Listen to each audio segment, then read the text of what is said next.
Welcome, my dear.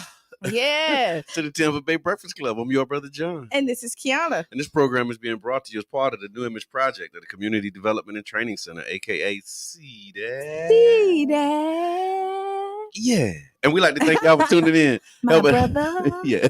My sister. Welcome. Don't eat the swine. Don't. Stay away from the willy. We like to thank y'all for tuning in, helping us to redefine what's cool, because smart is the new gangster, baby. And if you don't know, now you know. You definitely know. Yeah. It's Freestyle Friday. It is. We kind of freestyled all of that. Yeah, that was definitely a freestyle for real. Mm-hmm. How you feeling? I'm feeling good. Overall, I woke up. Better than Monday? Better than Monday. Okay. Better than Wednesday?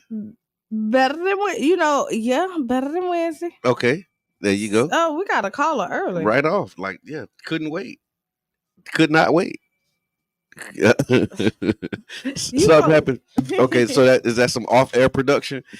So in the meantime, y'all, while we got our off-air production happening, we want to thank y'all again for tuning in to the Tampa Bay Breakfast Club right here on 99.1 Carafesta Radio, and we want to give a shout out and a recognition of all of the amazing programming and people who participate in 99 Jams. And so thank you to Don J, of course, station manager, owner, operator, chief cook, and bottle washer.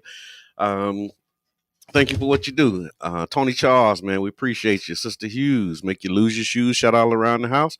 Also want to say what's time for the Old School Flavor Show with Super Dave. Also, congratulations, Super Dave, on getting married recently. So congratulations. Legal Talk with Michelle T. Fanger, Haitian Radio with Dr. Morency, DJ Iron Lion, appreciate you, man. Shout out to Danny D, Sniper, R1, Z-Man, Franco Silva on the Latin side, also Pastor Sykes with What's at Stake, Adrian West, if it ain't one thing, it's another. Also, definitely got to shout out King Jab, the voice of the people, every Thursday at 9 a.m., and then the entire 99 Jams family, man. So y'all continue to support quality programming being put out in the Tampa Bay area. If you'd like to do that, you can go to 99jamstheberg.com and hit that donate button, give a donate, and help us do the things that we're doing. We good? I think we're good. Okay. Something on the back end. Look, you working remote, internal, external, all the things. Also want to give a shout out to some of the local podcasts. I haven't seen St. Pete Funny. They they still doing St. Pete Funny, the podcast. I think they're coming back. Okay, St. Pete Funny. Shout out to comedian Damian Davis. The storm kind of like threw everybody off. It did. It really did. It took a lot of stuff, but I mean, sometimes a break is good. It is. You need to recharge, refresh. Like, we're coming back with season 2. Yep. The plug report. Okay. We kind of took and so y'all got seasons.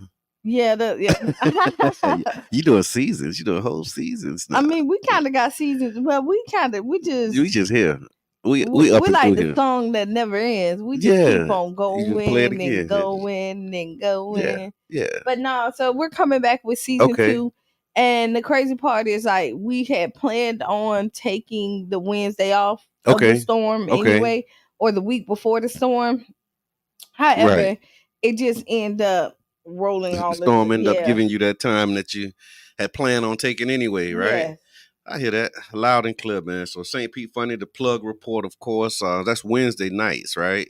Mm-hmm. Wednesday nights at 9:30. 9:30, and then you got the Saturday morning shops. The $1 Million Minute with Renee. So appreciate you for what you're doing. Urban League Young Professionals, Roy Tampa Podcast, Women Talk Podcast, Business Talk Podcast, man. And of course, the Lakeside Chat is a part of the New Image Project as well. And so thank you, and a shout out to everybody who's really working to get messages and information out to our community. The value of information in an information age has gone up. So it's very important that you vet and have qualified and quality sources of news, information, and entertainment. And yeah, y'all make sure that y'all tap in, tune in to a lot of the local podcasts and support the work that they're doing in the community. So yeah, y'all make sure that y'all do that. After the break, because we're going to have to take a break in another few minutes. After the break, we're going to talk about the ballot. We got our sample ballots in hand, and we're going to review the sample ballot. And we also got a guest that'll be joining us. So we're going to talk about the electoral politics. We do this day in history. We got to ask Kiana too. So if you're ready to do that, let's do it. Do you have a would you rather? No, I do not. Okay. Do you have a would you rather? I don't have a would you rather. But would you rather?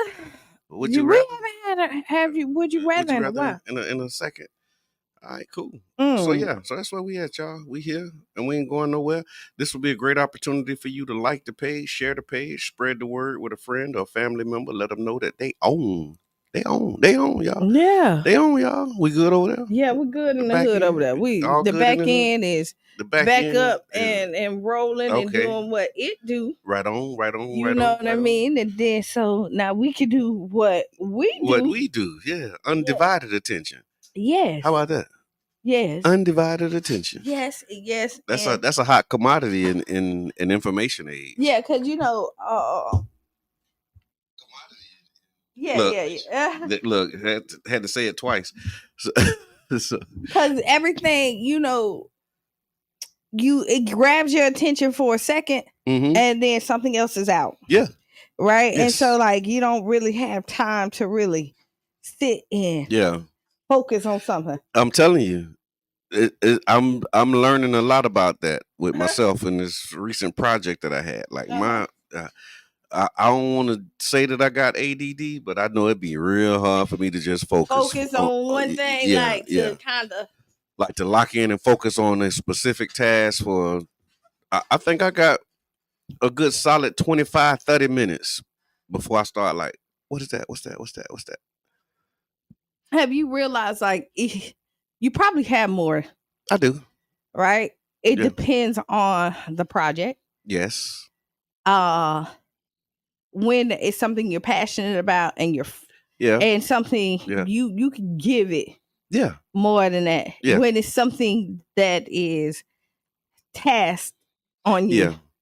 Yeah. And you feel like because your mind go other places. Like I remember when Cheyenne was like a little girl, I used to tell him like, listen, she don't learn traditionally. Like if you sit and lecture to her mind is gonna be going back to like how to write a song, how to do this. See, that's where I'm at with it. Like I got other things on my mind. Right. And she's gonna go there in her head. Yeah. Right? Yeah. She's definitely gonna go there. Like she's more visual, she's more hands-on. Like you gotta and I'm explaining that, but that didn't it didn't translate. They did not. And then that's when I end up going to school with her, and the teacher was so upset because she was like, well, she's not, and like I gave you the instructions. Yeah, I told you how to engage with my scholar. Yeah. Right. And so me being the parent that I am, I like took out schedule every day for an hour. She was so aggravated. I did it for like 6 months. Okay. An hour a day. Yeah. She was so aggravated. Like she was like, oh, I got it. I said, oh, no. When you had it, you did it. Yeah. Now I got it. Yeah. so we got it. We gonna do this thing. We gonna work on this together, y'all. For real. No, I hear that. And you gotta know that. You gotta and be willing to make those sacrifices. You have to make those, but everybody can't make those sacrifices. So I'm not like, that's true. You know what I mean? I've always, at that point in time, I was a server. Yeah. Going into like management, I just kind of like changed my shift a little bit. And I realized that like a lot of the things that I've ever done has been dictated by my child. Okay. Like I quit Denny's and because I was with them for 8 years. Okay. And I ended up being the regional director, ran 11 stores for Denny's. Okay. But then when I didn't have time to parent her anymore, I realized like this ain't it for me. Okay. Because I felt like I had one time to get this right. That's I got true. my whole life to work. Yeah. to focus on it. That's true. And so that is absolutely that was, perspective. That's how I, but it's 8:00. It is. So let's take a break, and then we'll come back after the break. We're going to go through this ballot. I got some this day in history, too. So we'll talk about some stuff that happened on today historically. But yeah, we'll be right back about 6-7 minutes after the hour. So y'all stay tuned. Mm-hmm.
Attention voters, stay informed about the 2024 election schedule.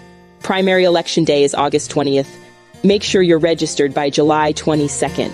Early voting runs from August 10th to the 18th, with hours from Monday to Friday, 8 a.m. to 6 p.m., and weekends from 8 a.m. to 5 p.m. Mark your calendars for the general election on November 5th. Don't forget to register by October 7th. Your vote matters. Stay informed, get registered, and be heard. For more information, visit www.votepinellas.com.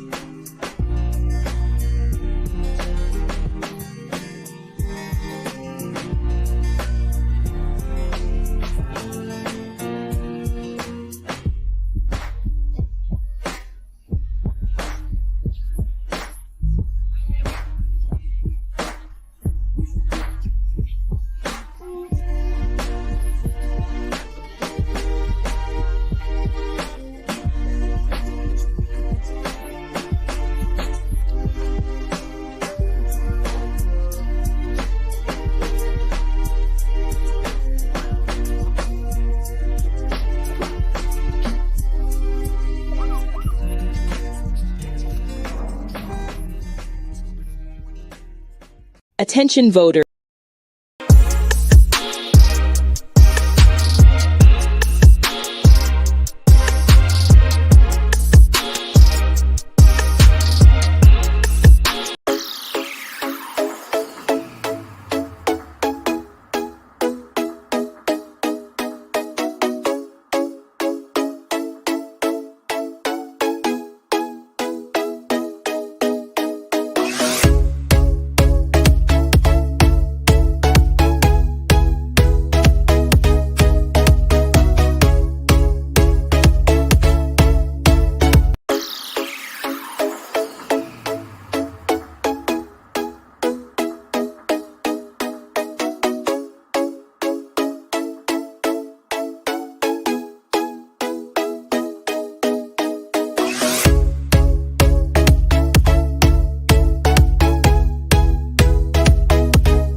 Attention voters, stay informed about the 2024 election schedule.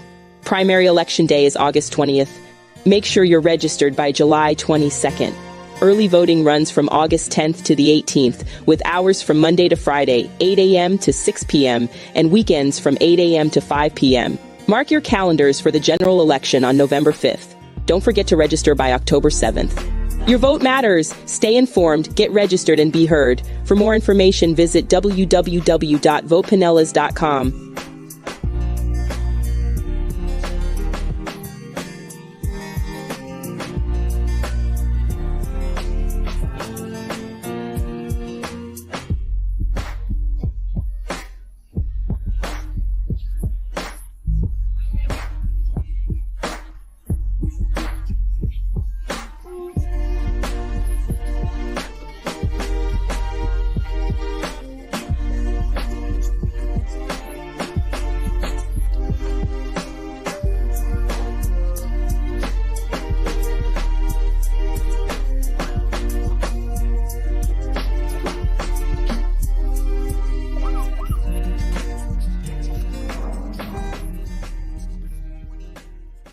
Attention voters, stay informed about the 2024 election schedule.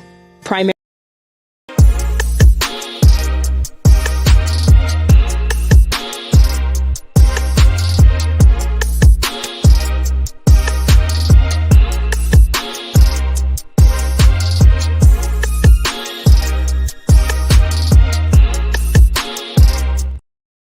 And just like that, we're back. We're back. We're back. We are back. Yes. Back. Welcome back to the Tampa Bay Breakfast Club. I'm your brother, John. This is Kiana. This program is being brought to you as part of the New Image Project of the Community Development and Training Center, a.k.a. CDAT. CDAT. And we'd like to thank y'all for tuning in, helping us to redefine what's cool, because smart is the new gangster. Baby. Yeah. And if you don't know, now you know. No. Mm-hmm. All right, y'all. So tag a friend, tell a friend, tap in, man. We are here, we live, we up, and we running, and we ain't going nowhere. That's the whole thing about it. Like, we here and we ain't going nowhere. And so today is National I Care About You Day. Oh, I care about you. I Care About You Day. So on National I Care About You Day, we celebrate. It's celebrated on October 25th. So plan something special for your friends and family. This is the day where we honor everyone in our life for no other reason but to tell them we are grateful. Although this holiday was most recently launched in 2016, this day is highly popularized through social media tags and post shares. And so today is the day to let somebody know that you care about them. It's National I Care About You Day. Also on this day, Susan Smith. You remember Susan Smith, the name? Mm-mm. You're going to remember after this. Susan Smith, she reported that she was carjacked in South Carolina by a black man. Yep, already. I knew you knew. Yeah, so Susan Smith stole a baby? Yeah, the one that said that she stole the babies. So she said she was carjacked by a black man who took her two small children from the back seat of her car. Although authorities immediately began searching for the three-year-old Michael and 1-year-old Alex, they could find no trace of them or her car. After 9 days of intense national media attention, Smith finally confessed that the carjacking tale was fake and that she had driven her Mazda into the John D. Long Lake in order to drown her children. Both Susan and her husband, David Smith, who had multiple affairs during their on and off relationship, had used the children as pawns for their tempestuous marriage. Apparently, you ready? Apparently, Susan was involved with another man who didn't want children, and she thought that killing her children was the only way to continue the relationship. That's horrible. Dan, we care about you too. Yeah, appreciate it, man. Send some stars, let us know. Ironically, Smith's murder came to light because she had covered her tracks too well. While believing that the car and the children would be discovered in the lake shortly after the search had started, she never anticipated that the authorities might not be able to find the car, and they couldn't. After living under the pressure of the media's scrutiny day after day, Smith buckled, and she was convicted on 2 counts of murder and sentenced to life in prison. As she should have. Yeah, absolutely. Yeah. As she should have. Yeah, so that was listen, so she told on herself. She did. I know, she told him. Yeah, say she covered her tracks too good. Because she was thinking, like, they would find the car, get the children, and she can keep the lie going. But they didn't find the car or the children. And so now they like, okay, where were you? What happened? They kept on asking questions. Yeah, because they like... Wait, come on now. Come on now. Black man carjacked you. Well, we knew it was a lot when we heard it, right? Yeah, we immediately. We did. Because I remember there was a black man that carjacked a car and it was a child in the end. You know what they did? They dropped the car right back off. Yeah, they turned around. Yeah. Like, no, we ain't doing that. we ain't messing around with nobody kids, man. Well, like Reno would say, if your child is, if they're scared and somebody's trying to get them, the safest place for them to go is to stand next to a black man.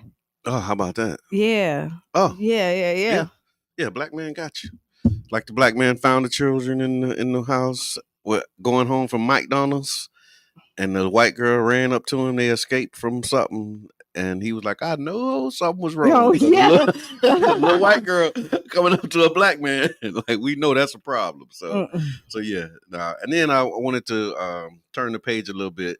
We still have some storm-related information because we know we still have a lot of people that are still dealing with recovery from the recent hurricanes. So I just want to remind you that the city has launched this debris collection map that you can use to see where the city is in the process of collecting debris. They launched the interactive debris map that provides real-time updates on the cleanup process across the city. And you can access this map by going to stpete.org/debris. That's DEBRIS. Debris. Yeah, stpete.org/debris. I need to, so after election, okay, I'm going to have to get my yard together. Next couple weeks. My backyard. Okay. It's horrible. Okay. What you need? I got some bodies and some chainsaws. I need some bodies, some chainsaws. I got a tree that's y'all listening? Listen up, y'all. I got a tree that's leaning over. Okay, not down. Oh no, it's down. Okay, but because it's like covering my back door. I can still open it, but it's like there. It's not my yard. My backyard not big and it's fenced in, but I need to get it together. Okay, I hear that. Yeah. My fence down to it. I'm trying to figure out how I'm going to do that, but not like the whole fence. It's just a part of the fence where it was like a little tree, and I mean little, like 6 inches in diameter, little. But when the wind blew it, it blew it into the fence, and I guess it blew it so far back that it bent the fence. So it's like the fence is like this. Yeah. Where the... Yeah. You know I get what you said. Yeah. So it ain't down. But then the other part of it is the little tree has grown into... You know how they grow into the fence? Yeah. So like it grew through one of the posts, and now like the tree and the fence have become one. They got married. Yeah, they got married. And so like trying to break up this relationship between the tree and they don't want to. They don't. Because the way I cut it, I'm like, oh... I'm gonna have to like cut this whole section. Yeah, because I'm thinking I could just cut it out, get the tree out from around it, but like, nah, it's a little more. We must have said something to somebody because our usually people not even here. Yeah, what did we do? We didn't get cut off, did we? No, we're not cut off, but we wasn't playing no music or nothing at the top of the hour. No, we put the ballot. Maybe they listened to us on Wednesday and said, okay. Yeah, we got the ballot up there. Yeah. No, I don't know. Yeah. But no, yeah. Where y'all at, man? But it's okay. Yeah. They'll catch a replay. Freestyle Friday. So that's where it's at. The debris collection is happening. I talked about the map. Still trying to figure out what we're going to have to, it's going to be like a longer term thing, like how to navigate with the Tropicana field. Like that's going to be a topic. I know you was going to discuss that. So just really following the hurricane. Now the stadium already was scheduled for demolition in 2028. I just saw something recently where like they're not going to be able to play next season I don't know where they're going, but they're not going to be able to play it in Tropicana Field because of all of the stuff that's happening. And so some of the issues that being discussed right now is the insurance coverage limits, because one of the city's insurance policies covers $45 million of the $50 million in damages. However, this includes all city assets, not just Tropicana Field, meaning that damages from the pier, seawalls, and other municipal services count towards this limit. And so basically, like, there's a $50 million limit on what the insurance is going to pay. And like, you can't use all of it for the trop because there's other properties that have damage in the city as well. So navigating how to pay for this stuff.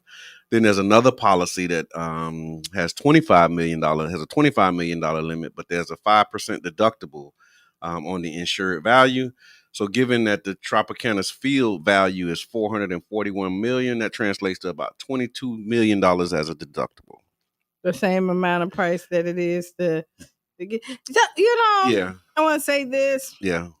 And if we were getting some money from some revenue, if some revenue was being shared from the deal, we would be able to cover some of these expenses. If we would have got some upfront money from this, we would have, if we would have had some stake in the property still. Yeah, and we could have. And I'll tell you, so that's the new deal, but under the current deal, right, the city's on the hook for this stuff, right? So the city has to, is responsible for, like, the operations and the cost and the insurance and all of that stuff. And so that's the debate right now. Like, how much is the city willing to invest in a stadium that's going to be demolished in, 3 years?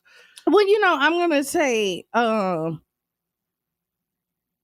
didn't see the roof coming off, right? But I saw something like this, especially when, the enchant, what the enchant is, right? Yeah. They do. That's the event that they do for Christmas. Yeah. They didn't renew their lease this year. So they're not doing enchant? No, the enchant wasn't coming back here this year. Okay. What's the backstory? Right. I don't know the backstory, but it was weird to me because the enchant here had great numbers from so the partnership was good. It looked good. It looked good anyway. From from my end, let me say that. Right. But it did raise an eye that they would not take the money and do something that takes the stadium from November all the way up until some 2 months. There's something going on and millions of people are going through to this event. Yeah. So when they didn't renew this contract, I was like, this is kind of weird. Yeah. Why wouldn't it like it appears to be a profitable event and good things happening, blah, blah, blah. But yeah. Things that make you say, Also, the stadium's Teflon coated roof, which is more than 30 years old, is past its expected 25-year lifespan. So that's another one of the issues, is because the way that insurance claims are working right now, this could lead to an insurance claim dispute, as insurers may argue that the roof's poor condition was pre-existing and that it contributed to the damage. If so, that could violate the claim as well. And honestly, because they're looking for a reason to not pay these claims. And honestly, I'm not mad at them. Okay, but because so if we know that the roof has a 25-year lifespan, right? And these are more reasons why you be like, we knew that they didn't want the stadium. Yeah, but the safety of they got a new one. Being built. But that was 5 years ago. Yeah. We're 30. So 5 years ago, you said, forget everybody. Yeah. Now, this was before I'm going to say, this is 5 years you said. I hear you. We didn't care about the people that came in the stadium because this stadium was making money. The Rays didn't care about us and the city didn't care about us at this point. because it's 30 years old. So 5 years ago, at least let's go back 6-7 years, they should have had a plan on how they were going to make sure that this stadium was equipped and top notch for the citizens and the people that was coming to visit. Baseball happens during the summer, right? I don't know. We went to baseball spring, summer, spring. There's rain here. Yeah, you need to have a good roof. No, I hear you. I'm just saying. I hear you loud and clear. When you look at the numbers, and these are not my numbers. Yep, that's definitely going to be again one of the as when we start talking about issues and conversations, know that this is going to be coming before the St. Pete City Council as well as the County Commission. And so y'all want to follow that. They said Tropicana Field, again, is already scheduled to be replaced in 2028. This raises questions about whether it makes financial sense to repair the building that is soon to be demolished.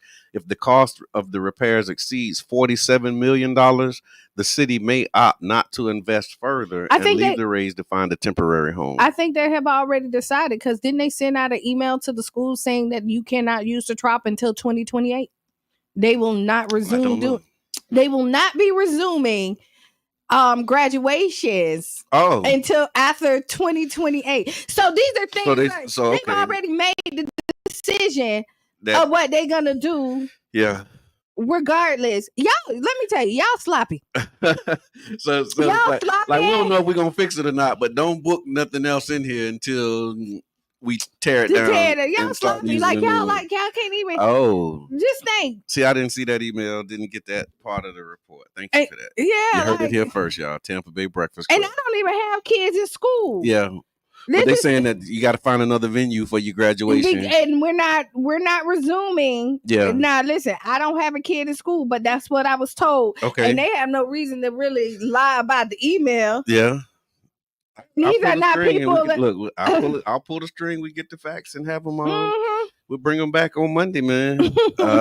Like what's happening, and so but that's definitely a conversation that's going to be we'll be engaging in. I'm thinking we probably get our after action report on Thursday. We didn't have meetings this Thursday, and so but y'all definitely stay plugged in, stay tuned, man, because that is going to be one of the topics of conversation. Is it worth investing in a stadium that we know will be demolished? And to be honest, if they don't, and if we don't as a city invest, then that means that they're going to have to find a temporary home for the next 3 years. And what does that look like? Well, it don't matter. We weren't getting no money from the sales anyway. We was under this deal. We got revenue sharing under the current. Oh, so the current deal. Because it doesn't switch over until the new stadium. Okay, you're right. My bad. Okay, so because the lease ends in 2027, the end of 27. Right. And so under the current lease, we still get a little revenue, but it's not enough to cover all of the expenses that's needed to make these repairs. So y'all stay tuned, man. That's going to definitely be a thing. Last thing I'll say on the storm, and then we can start talking about this electoral politics, is that there was a report that said that Helene and Milton are now among the costliest storms in U.S. history. They're likely to become two of the most costly storms in the history, with damages to exceed $50 billion each. Experts predict that these storms will join the ranks of the infamous hurricanes like Katrina, Sandy, and Harvey, which were known for their widespread destruction. The combined damages caused by these hurricanes includes widespread property damage, and in the case of Hurricane Milton, major infrastructure damage, like what happened with Tropicana Field, and things were severely impacted. They said a staggering 95% of the damages from Hurricane Helene are uninsured, which is leaving victims in deeper financial hardship, because a lot of the damage was flooding. And a lot of people in areas that you didn't have to get flood insurance for. Exactly. And so now they're kind of stuck. And then, of course, this is going to be one of the biggest, when you're looking at the price on it, look at how inflation is, the cost to do it. So back, you think when Katrina hit, it wasn't as expensive to rebuild a house as it is right now. Okay. Just because, So you're saying if you could do comparables and you say, okay, it's as costly as Katrina, you thinking that it might need to be adjusted for inflation? Is that yes? Okay. It is you know what I mean? It would have to be, yeah. And then like $50 billion in damages in 2005 is different from $50 billion in damages today. Yes, definitely. And so is that 50 billion 75, or is it really, you know, I get you. I see you see what I'm saying? Like you got to think the cost of milk back when Katrina was, yeah. You could get milk for $1 or something, you know what I mean? And now we're looking at $3 and something for a whole gallon. So if that increased by, let's say, $2.50, imagine what the labor cost is. Yeah. The cost of wood at this point, right. Bricks, the man labor. So we have to incorporate that all in when we're looking at these numbers as well. The cost of how costly this storm is. But yeah, they definitely said that the two of these, the damages to property comparable to Katrina, Sandy, and Harvey, which were definitely some historical hurricanes. And so, like I said on Monday, man, we still kind of writing our history with these storms as we speak. What you be saying? You be the MLB wants the Rays to stay in the area. Okay, they have to find a temporary place to play in this area. Al Lang Field has been mentioned as an option. Okay. Okay. All right, let's see if they can make it happen. Let's see. I saw that Orlando, they were talking about Orlando and some other places in the area because, yeah, they want them to stay in the Tampa Bay area, but let's see if that's feasible. All right, ballot. All right, let's do the ballot. Let me open this thing. So this is the sample ballot. It's huge, too. I ain't realized that these sample ballots were this big. Y'all ready to talk about what's on the ballot? Look, you see it? Oh, wow. we kept telling people that this was going to be a big ballot. Yeah. And I think this is because this is a sample ballot, so everything that's on here won't be on your ballot. Because this is kind of explaining a little bit more, like going, yeah. Yeah, and this one actually has things that, so it has like everything that'll be on the ballot, but everything won't be on your ballot because this will, like some of these things will only appear in precincts where you are. So for example, this congressional districts, right? So like CD 13, this contest will appear in all precincts in Congressional District 13. But if you're not in Congressional District 13, that won't be on your ballot. So a lot of these congressional races won't be there. But for the sake of argument and making sure that we do justice by the county, we wanted to make sure that we brought the sample ballot and not just mine. Because if I brought mine, it'll just have stuff that might not be on yours. So this is what's on all of them. Starting at the top. This contest appears in all precincts. The presidential, of course, and for the presidential, you got president and vice president. So you got Donald Trump, the Republican, and J.D. Vance, and then you got Kamala Harris and Tim Walz, the Democrats. But then there's 1, 2, 3, 4, 5 other people. 5 other candidates, so 10 other people, but 5 other candidates for president. That are on the ballot that you probably didn't know about. So Chase Oliver, I think that's the Libertarian Party. And then you have Claudia de la Cruz. She's with the Party for Socialism and Liberation. And I actually know some people who plan on voting for Claudia de la Cruz. Randall Terry is the CPF. I'm not sure what that party is. Pete Sonski is also running. And then Jill Stein from the Green Party. They always put a candidate up. So Ralph Nader was the Green Party candidate for years. And now Jill Stein is on there as a presidential. So, yeah. So I think somebody told me they were voting for Jill. Okay. I think. Yeah. Third party. I'm trying to figure out how to really... How do we navigate like changing the dynamics of this 2-party system? Because the 2-party system is not working. No, it's not. And it's leaving a lot of people out who don't feel like their voice is being heard. And it's kind of forcing you into a situation where you feel like, okay, I got to choose that whole lesser of two evils. But how do we get a 3rd-party candidate that's actually competitive? So you got to think it's capitalism, right? Okay. Those 2 parties hold the most money. Right. So they have the most money, they can do the most advertisement, they can touch more people. True. So it's capitalism. Right. So when you look at because we talk about starting our own party all the time. Yep. You know, we say that. So we see that it's possible. Yep. It's just the funds that have to be behind it so that you can be recognized as a threat or a powerhouse in it. Okay, so I hear that, and now that you bringing this back to me, some conversations that we had about like looking at Tea Party and MAGA, right, and just what they've been able to do, where they're members of a party, but they have an agenda within that party structure. Right. So it may not be starting a new party, but it's like making the party that you're a part of recognize and honor that you got power. That you have power and that you have an agenda that you're forcing them to align with in order to get your vote. And I think that was like Rick Scott and a lot of them. They kind of rode that Tea Party wave where they wanted reforms within the Republican Party because they didn't feel like the party was representing them. Yeah. And so they were like a party within the party, and they were able to secure some power. That may be an approach or a strategy that we need to look at. I'm not mad at it because the thing is, it's usually how once you can build something in something, and you get strong enough, then you can break away. Yeah, that's how we are born. Right? Yeah. like you grow within the system. And then eventually you are out of the system, and then you cut the umbilical cord, and now you have your own reality. Right. Yeah. And the idea of just not being in the system to start it, I mean, I'm not saying that it can't work, but it's very difficult. That's true. You know? That's true. So. Ooh, there's something to learn from that. All right, cool. So U.S. Senate, in Pinellas County, the U.S. Senate race that'll be on the ballot is Rick Scott. Rick Scott is the Republican incumbent. Democrat Marcuso Powell is she's a good lady. Debbie Marcuso.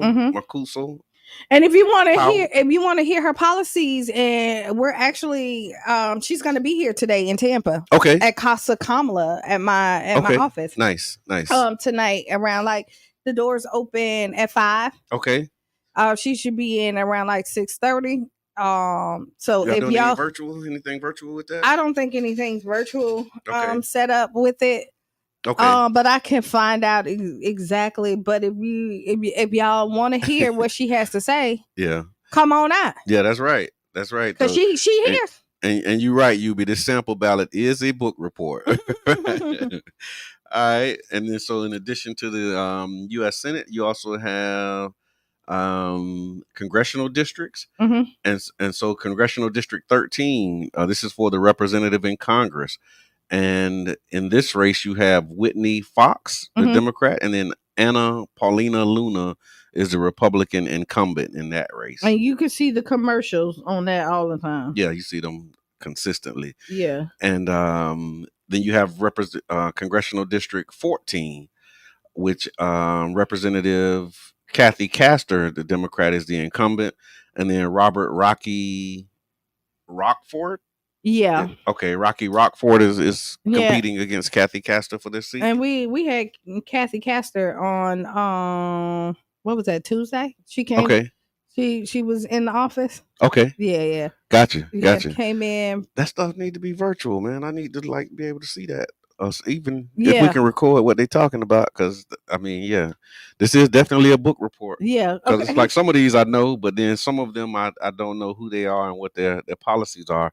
Okay, and so and I'd like to be able to hear from them. So I appreciate you creating space for that.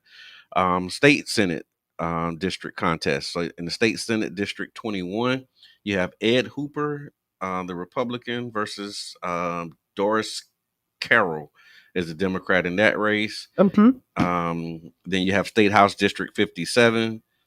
That's Adam Anderson, Kelly Johnson, and then there's an NPA candidate, Robert Bob Laravie. Okay. In that one. And then State District 58. I don't hear about none of these. These must not be in like South St. Pete.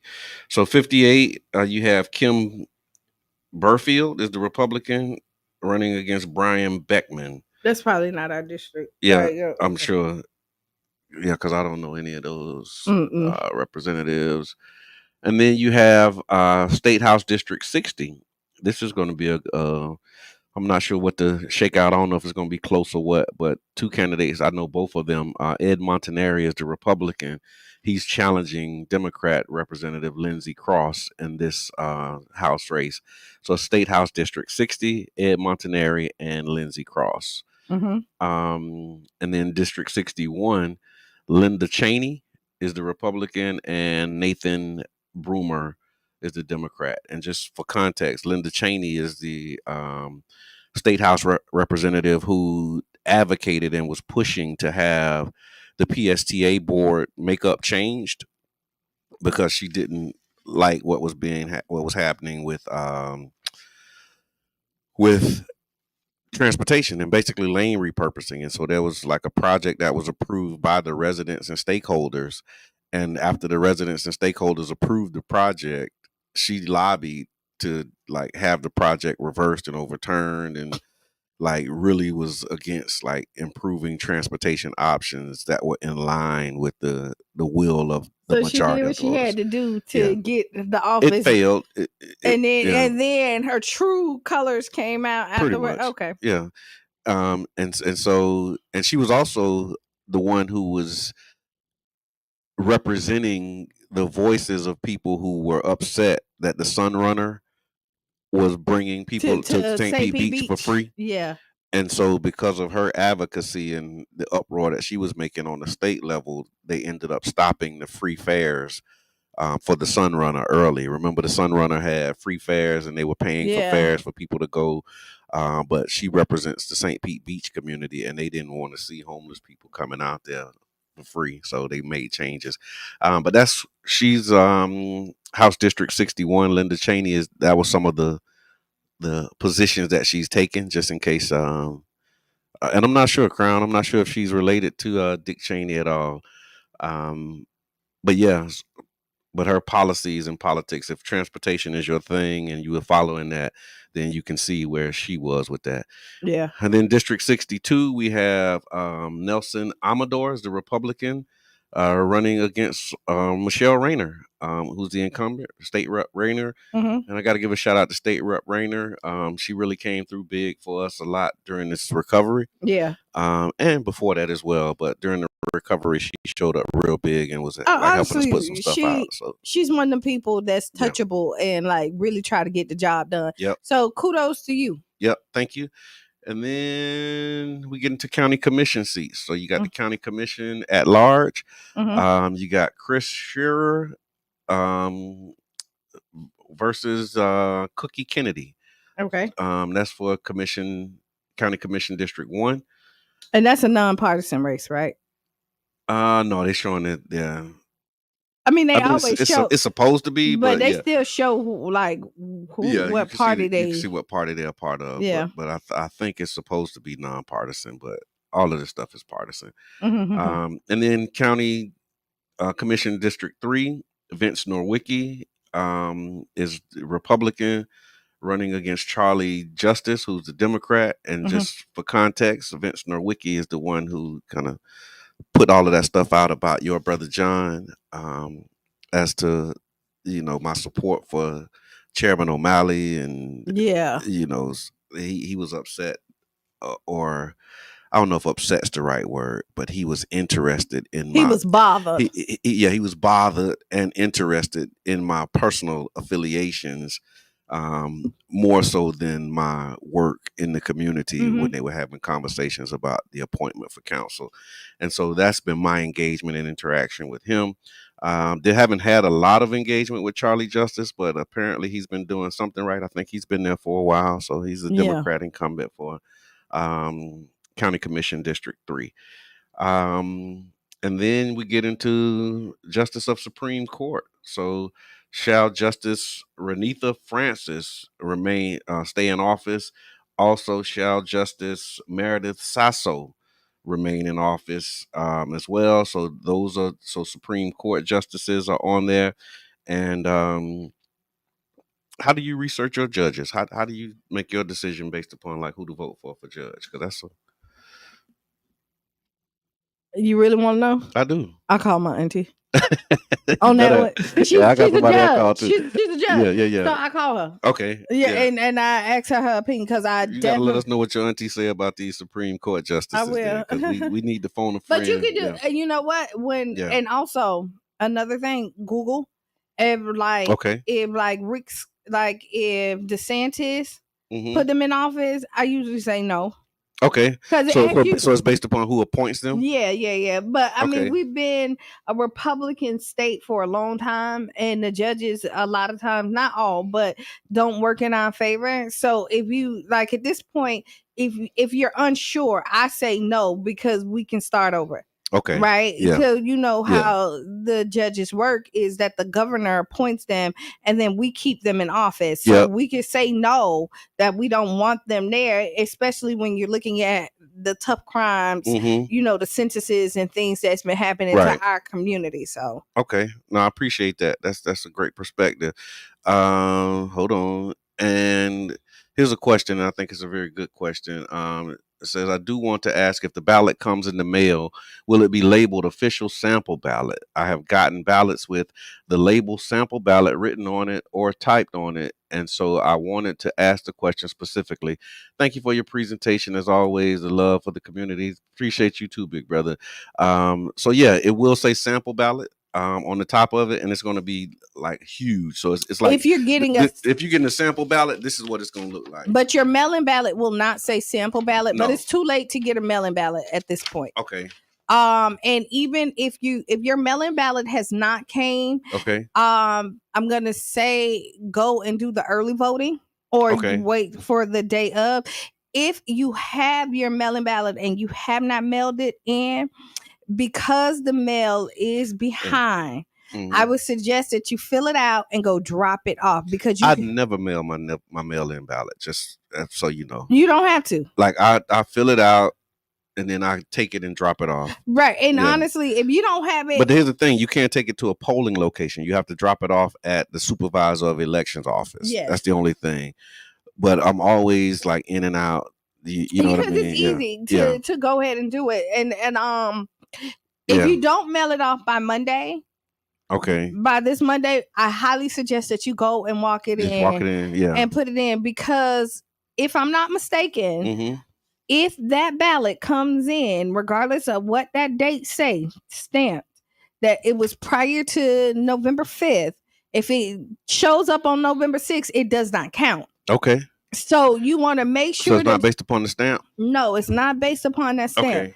Even though that stamp says that you did it on time, but it needs to be there by the 5th.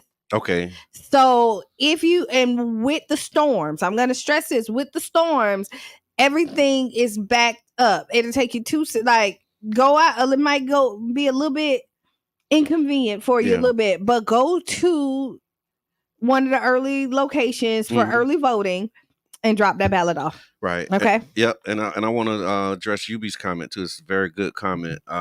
He said also check the polling places. There may have been some changes or temporary spots due to the storms. And we talked about that earlier in the week, Yubi. I just need to find my notes, because there was not a lot of places in Pinellas that were impacted by the changes. I know Hillsborough had a lot of location changes, but I'll see if I can find that article, because we did have some notes on the places that were changed, and then the extensions of dates, because they did extend some of the dates. Oh, we gave out misinformation too. Okay. Sunday is the last day for early voting. Okay. Okay. Sunday is the last day. I went back and looked at that. Okay. So what's this thing I got about Pinellas County extending it to November 5th? At select sites, it says. Go back. So it says early voting dates. Hillsborough was open until November 3rd. Okay. Pasco's ends November 2nd, and then Pinellas County's early voting was to November 5th, but at select sites. Okay. So at select sites. But and this was supervisor of elections. We can go back and get it. Okay, and because I went and looked at it as a whole, so so there we go. Yeah, so we don't want to put out misinformation, and we're going to make sure that we're getting it right. And then the polling sites, while most sites are operational, Hillsborough had to close the West Tampa branch library due to water damage, relocating it to the nearby David M. Barksdale Center. but we didn't have any notes on changes to sites in Pinellas County. But still, like you said, do your due diligence. Make sure that your location is still up and running so that you can do that. And with early voting, you're not locked down to going to one place. If it's in Pinellas County, you can go. Yeah, you can go to any place in the county to do early voting, but on election day, you have to go to your poll. Yes, you gotta go to. And if you got a mail-in ballot, you can't drop your mail-in ballot off at the polling location. You have to drop it off at the supervisor of elections office. And so if you have it, and you haven't turned it in, you just got to go in there and get a whole new ballot when you on election day. Yep. All right, cool. And so then you got from the Supreme Court justices, you go into the District Court of Appeals. So here's the other thing, man. This is and yes, early voting. So much to this, right? Early voting has started. It started on the 21st. Yes, absolutely. Thank you. Great question. This is another one of those things. So when you look at Supreme Court justices, you look at Supreme Court cases, right? And if you've seen a case that made you be like, dang, how could they do that? This is your opportunity to hold them accountable for the job that they are doing. Also, District Court of Appeals is on the ballot. And so if you saw something that went through and you were like, hey, let's celebrate that. That was a good thing. And then when it got to the Court of Appeals, if they overturned it, these are the people who are on the Court of Appeals, and you have a vote on that as well. So the question is, should we keep Anthony K. Black in the 2nd District Court of Appeals? Should he be retained in office? Also, should Edward C. LaRose of the 2nd District Court of Appeals be retained in office? And should Susan Rothstein Yoakum of the 2nd District Court be retained as well? And then you go into the circuit courts for the 6th Circuit. You have Jen Doubled versus Nick Fiorenti for judge as well that are running. And then now we get into school board precincts. This contest will appear in all precincts in School Board District 5. So I'm in School Board District 7. I will not see this one on my ballot. Katie Blacksenberg and Stacy Geyer for School Board District 5. And then we're not in Dunedin, but it also lists the Dunedin contest. There's some Largo contest on here as well. Analytics say we don't have a lot of listeners in those areas, so we're going to skip those and get into these contests will appear in all precincts for St. Petersburg, City of St. Petersburg. All right, so City Council, District 3. Okay. Pete Bowling versus Mike Harding. And then in District 5, you have Deborah Figg Sanders, who's our chair and incumbent right now, running against Tori Jasuwan. Is challenging her for the District 5 seat. And then in District 7, you have Corey Gibbons Jr. And Wingay Newton, who are the candidates for those races. All right. Palm Harbor Fire Control and Rescue seat. And then there's another Pinellas Suncoast Fire Rescue that's on the ballot as well, if you're in that district. And then we get into the constitutional amendments. Okay. All right. How you feeling? I'm feeling all right. This is a lot, though. It is. If I didn't get a mail-in ballot, I think I would be overwhelmed. If you walk into a booth and you haven't done any research and you just showing up to vote because you heard somebody say you should vote, I appreciate you and I applaud you. But we have to be informed and inform voters, and it's easier to have the information that you need if you get your ballot in advance or you actually review the sample ballot. It is, but we've been saying but we've been screaming that from the beginning of the year that this is going to be a big ballot. It's going to be overwhelming. Yeah. Because I'm getting overwhelmed just doing the review. Right. And we knew that it was going to be because last year there wasn't an election, right? Like there was stuff that was pushed back because of they what was voted. That was voted on. So we knew that this was going to be a huge ballot, and it is, y'all. Look at this thing, man.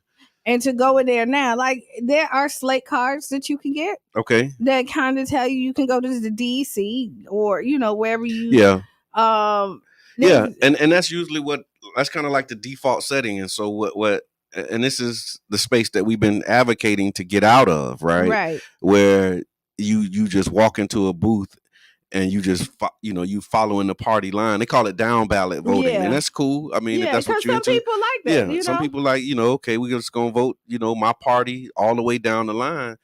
But if you're not affiliated with a particular party, or if your values are like kind of double Dutch, where like I'm with you on some things, but I'm not with you on other things, then you're going to have to do a little more research into where these particular candidates stand. And that's the type of engagement that we're looking to have. Like we want to have informed voters who are not just voting party line because we see what the party line vote has gotten us over the years. It's like, okay, well, I'm a Democrat. I'm just voting Democratic. But you don't see how these Democrats are voting in some of these, on some of these issues that are resonating for you. It is, and then and same thing with Republicans too. Yeah. But I will tell you is that like even right now, there's more Republicans right now that has their mail-in ballots and doing early voting. So they're showing up basically. But we don't know where they're voting. Because you don't know what position they're voting on. Because all you see is that they are voting. They are voting. Yeah. And you can always go to the supervisor of elections and they can kind of show you and give you a breakdown of where all of it comes from, like what area is voting and all that other stuff. We're gonna have to do the amendments on Monday because I didn't realize we got 6 minutes left. Oh yeah, we'll do the amendments because those are important as well. They're very important. Yeah. Because that's the rules. Yes. Yeah. the charter basically tells you how we're going to tell you Amendment 4 for weed. Yeah. We got like these are Amendment 3 is it? I'm confused the two because they're running them together. I think 3 is weed and 4 is abortion. Yeah, or women's rights. Women's rights. Yeah. Thank you. There's so many. Yeah. Yeah. So yeah, I hear that. No, that's real. And then thank you. I appreciate that acknowledgement, Crown. And hopefully we can get you in here, man. I was looking forward to that conversation, but I understand life happens, man. So he says reviewing the sample ballot definitely helps. It keeps you from picking only names you recognize and just circling Republican or Democrat. All the way down is better to know who you're voting for instead of just voting on party. Thank you. Yeah. And that's the type of engagement that we want, but you have to be interested enough to do that. And that's the other part of it. Like we still are doing this political education to pique the interest, to show people like this is why this stuff matters. So if you debating like, okay, that stuff don't matter at the top of the ticket. Okay, I hear you. Electoral college, I hear that conversation. But we're talking about congressmen like and senators like Rick Scott. Like we know Rick Scott gotta go. Yeah, we knew some stuff that happened with Rick Scott. Like we know some policies that have negatively impacted us that he has been the champion of, right? At the congressional level. Mm-hmm. You know the city council members, you know some of your county commissioners. And if you don't, you're able to see immediately how this impacts you. Yeah. And so like, not to politicize it any further, but like if Tropicana Field, was your issue and you were not in support of this particular deal, well, when you're looking at county commissioners, they voted on this as well. So you can see how they voted on that and see, okay, well, this person lined up with my views and values or not. Not, you know what I'm saying? And when you think about it, nobody, I don't care who it is, nobody's going to be 100%. You're not going to like 100% of what they do. If they're being honest. And the way that I do mine, and this is just Kiana, is I have to think that this person did the best of the whole. Yeah. Right? The decision that they made, they really felt it was the best for the community, not just for me. Yeah. Because just because I feel strongly about something doesn't mean it's right. Yeah. You know what I mean? Yeah. No, I hear that. And the other part of that too, Kiana, is you have, what they call single issue voters, right? Mm-hmm. And so you got some voters that are showing up just for like one particular issue. Yeah. Like they're not looking at, this whole context of things. It's like, Amendment 3 is my thing. Like all that other stuff, I don't really know too much about. I don't care, but I know I'm voting this way on this thing. And you know what? You'll see most people are not educated about the whole ballot. Yeah. Not even I'm telling you. Not like, even I'm looking us, right? Like, not even, we have like, there's certain parts of it that really moves us. And we did our research. And like you say, my judges, like I research a little bit, but I rely on somebody that trusted, credible. And this is why I believe in not giving misinformation, because a lot of people listen and vote off of, or make decisions of the information that we've given. Right. You know what I mean? And so like when we say something wrong, like I say, I don't rock with stuff and I had to come back and be like, oh yeah, like that wasn't necessarily yeah, you know what I mean? Because and that's growth. Like that's the thing about it, like being intellectually honest enough and emotionally mature enough to be able to say, you know what, that position that I took was based upon information that, wasn't accurate, or I have new data and new information that causes me to change that position. Like, that's all right. That's a part of life. It is, because I mean, a lot of times people don't have the time to research. So you rely on the sound bites. Yep. And again, sound bites are used to dictate you one way or another, right?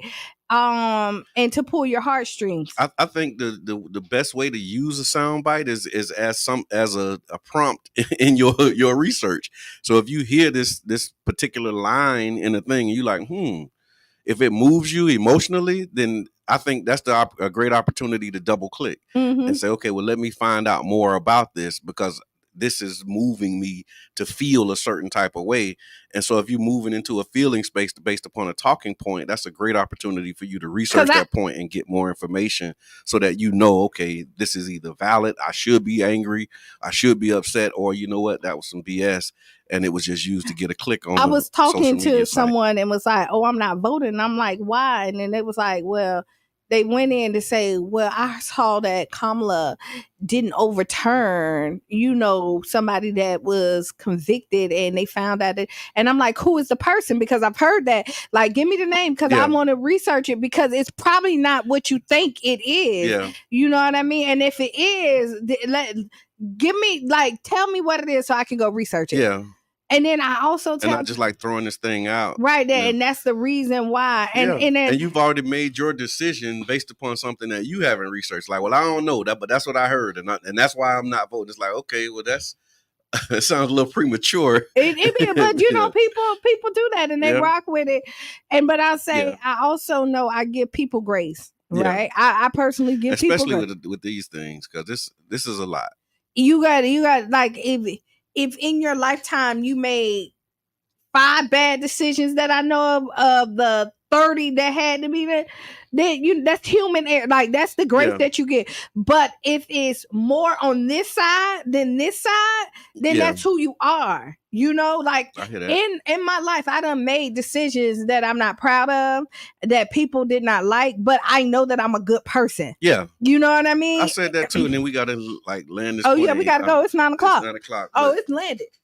So the plan so we actually on the tarmac, y'all. So that thought that I had, I'm just gonna have to hold it. Go say it. No, I forgot what it was. So thank y'all for tuning in. Again, we're gonna continue this ballot review. There's a lot on the ballot, so go get a sample ballot. We can get the information and the instructions on how you can actually do that. But take your time. Look at your voter registration card. If you don't know what precinct you're in, it'll tell you what precinct. It'll tell you what congressional district, what your state house district is. All of the information for you to know where you are in this process is on your voter registration card, or you can find it at votepinellas.com. Get the information that you need to make an informed decision. This election is very important, as are all of them. And thank y'all for tuning in. We'll be back on Monday morning. And this is your brother John. Yeah, stay tuned for Sister Hughes. Make you lose your shoes and shout all around the house. And write those 5 things down and be the change you want to be or see. This is Kiana. This is your brother John. And we out. Peace.